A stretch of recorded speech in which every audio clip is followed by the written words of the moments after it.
মেয়েদের যোনিপথের স্রাব বা সাদা স্রাব নিয়ে। লজ্জার কারণে এই বিষয়ে আমাদের অনেকেরই জানাশোনা অল্প, ফলে দেখা যায় অনেকে অসুস্থ হয়েও বাসায় বসে আছেন, আবার অনেকে সুস্থ কিন্তু তাও স্রাব নিয়ে দুশ্চিন্তা করছেন। প্রথমে দেখাচ্ছি স্বাভাবিক সাদা স্রাব কেমন দেখায়। স্বাভাবিক সাদা স্রাব এরকম দইয়ের মতো ঘন হতে পারে,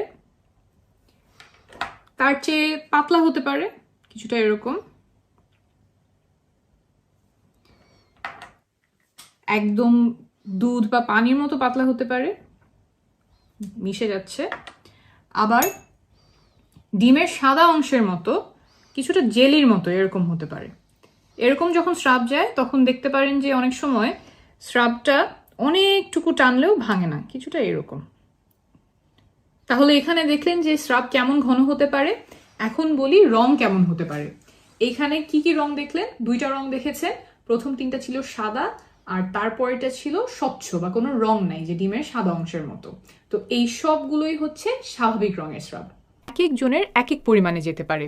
আপনার জন্য যা স্বাভাবিক আরেকজনের জন্য তা নাও হতে পারে। আবার একই মানুষের মাসের এক এক সময় এক এক পরিমাণ স্রাব যায়। আপনার জন্য যতটুকু স্রাব স্বাভাবিক তার থেকে বেশি যাওয়া শুরু করলে সেটা কোনো রোগের লক্ষণ হতে পারে। স্বাভাবিক স্রাব কেমন হয় সেটা দেখলাম, এখন দেখাবো এমন কিছু স্রাবের নমুনা যেগুলো স্বাভাবিক নয়, রোগের লক্ষণ। প্রথমে এখানে দেখাচ্ছি চাকা চাকা স্রাব। দেখতে সাদা কিন্তু এর মধ্যে চাকা চাকা রয়েছে, দেখতে কিছুটা দই বা পনিরের মতো। এখানে আমি কটেজ চিজ দিয়ে দেখাচ্ছি। এমন স্রাবের সাথে সাধারণত মাসিকের রাস্তায় বেশ চুলকানি হয়, প্রস্রাব করার সময়, সহবাসের সময় ব্যথা হতে পারে, জ্বালাপোড়া হতে পারে। এগুলো এক ধরনের ফাঙ্গাল ইনফেকশনের লক্ষণ, অনেকে এটা ইস্ট ইনফেকশনও বলেন। এই রোগটা কেন হয় বুঝিয়ে বলি। মাসিকের রাস্তায় কোনো কারণে যদি উপকারী জীবাণুর সংখ্যা কমে গিয়ে এক ধরনের ফাঙ্গাসের সংখ্যা বেড়ে যায়, ফাঙ্গাসের নামটা হলো ক্যান্ডিডা, তখন এই রোগ দেখা দিতে পারে। যেমন কোনো অসুস্থতার জন্য আপনি অ্যান্টিবায়োটিক ওষুধ খেলেন, অ্যান্টিবায়োটিক গিয়ে মাসিকের রাস্তায় ভালো ব্যাকটেরিয়াগুলো মেরে ফেললো, আর সেই সুযোগে ফাঙ্গাস অনেক বংশবিস্তার করলো, তখন এই রোগ দেখা দিতে পারে। এরপরে যে ধরনের স্রাব দুশ্চিন্তার কারণ সেটা হলো ধূসর বা ছাই রঙের স্রাব।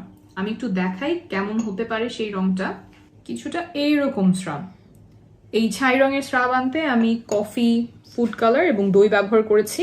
রোগীরা সাধারণত আমাদের কাছে এসে বলে যে স্রাবে খুব দুর্গন্ধ যাচ্ছে, পচা মাছের মতো দুর্গন্ধ হচ্ছে, তবে তাদের সাধারণত ব্যথা থাকে না, চুলকানি থাকে না।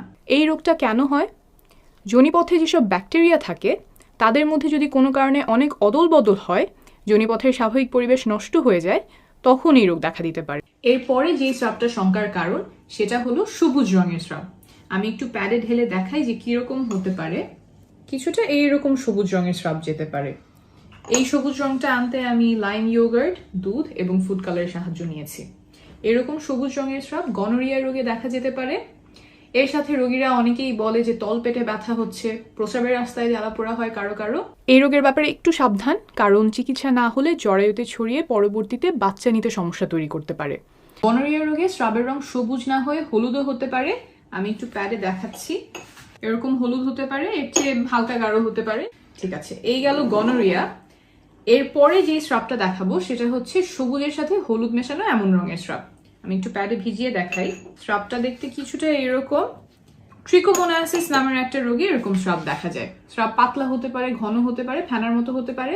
সাথে রোগীরা বলে যে মাসিকের রাস্তায় চুলকানি হচ্ছে, বা প্রস্রাবে ব্যথা হচ্ছে, জ্বালাপোড়া হচ্ছে, বা ঘন ঘন প্রস্রাব হচ্ছে।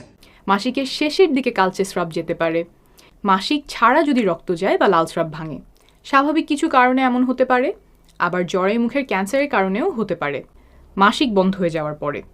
সাধারণত যাদের বয়স 45-এর উপরে এবং 1 বছর ধরে মাসিক হয় না, তাদের মেনোপজ হয়ে গেছে বলেই আমরা ধরে নিই।